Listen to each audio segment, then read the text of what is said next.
পেরেক কেটে কেটে করা থাকে, যাতে গার্ডার বসিয়ে বসিয়ে ওরা কিন্তু বিভিন্ন জিওমেট্রিক শেপ জিওমেট্রিক শেপ যিনি দেখাচ্ছেন তিনি আমাদের ট্রেনার হিসেবে ছিলেন। আচ্ছা, আরেকটা জিনিস অঙ্কের ক্ষেত্রে আমি আসি একটুখানি। আমরা অঙ্কের ক্ষেত্রে কিন্তু বৃত্ত, ত্রিভুজ আর স্ট্রেট লাইন দিয়ে একরকম আঁকার শিল্প পাই, ওয়ার্ল্ড আর্ট। বাচ্চারা কিন্তু ওয়ার্ল্ড আর্ট থেকে যদি আঁকা শেখে একটু সহজে কিন্তু আঁকাটা শিখতে পারবে বলে মনে হয়। এই জ্যামিতিক ধারণা যখন এলো ওয়ার্ল্ড আর্টে, কিন্তু দেখবেন ওয়ার্ল্ড আর্ট যদি শব্দটা লিখে সার্চ করেন দেখবেন এই দিয়ে এটা একটা আঁকার শিল্প আছে। সংখ্যা চেনায় যদি আসি, আগের সংখ্যা পরের সংখ্যা, এখানে দেশলাই বাক্স থাকে। কেবলমাত্র দেশলাই বাক্সকে কালার কাগজ মুড়ে তো নাটক করার চেষ্টা করব, ঠিক আছে? ছোট্ট 2 মিনিটে হয়ে যাবে। একটু সবাই পার্টিসিপেট করব, কারণ বাচ্চারা সবাই পার্টিসিপেট করে তো। 5 জন করে যদি একটু এগিয়ে আসেন, 5 জন করে এগিয়ে আসবেন, যে কোনো 5 জন, কোনো টিম ওয়াইজ আসতে হবে। আরে দুজন ম্যাডাম আসুন, ম্যাডাম দুজন আছে, আসুন সামনে। আরে একজন ম্যাডামকে পাঠান না আপনাদের সার্কেল থেকে। না না আসুন না, এগুলো ওখানে চাই এসআরপিতে, যে একটা ম্যাডাম পাঠাই নিয়ে এসে আর দরকার আছে এটা। বলুন কালকে ম্যাডাম অংশগ্রহণ করছিলেন, আজকে পারেন। ওই দেখুন ক্যাপশনে লিখতে বলছি, আমি ছোট করে দেখাই, আরো ছোট করে দিচ্ছি, দুটো লাইনই হোক। সামনে যে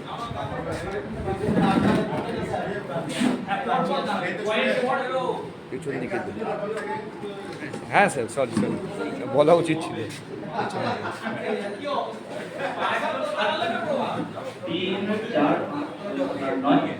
10 জন লাগবে আমার। ও স্যার আপনি 10 জন লাগবে, যান না একজন, ওই যে হয়ে গেছে একটু কম। কয়ের পিছনে আসুন চ, কয়ের পিছনে আসুন চ। হ্যাঁ অবশ্যই বড়। কয়ের পিছনে আসুন ছ, কয়ের পিছনে বর্গীর জ, কয়ের পিছনে ঝ, মোয়ার পিছনে ইয়। আচ্ছা, এটা কতগুলো বর্গের বর্ণ থাকে যদি বলেন আপনারা? 5টা করে, তো টোটাল কতগুলো, কটা বর্গ হয়? 5 × 25টা। এখানে 25 জন আসার কথা, জায়গার অভাবে আমি দেখালাম না, ঠিক আছে?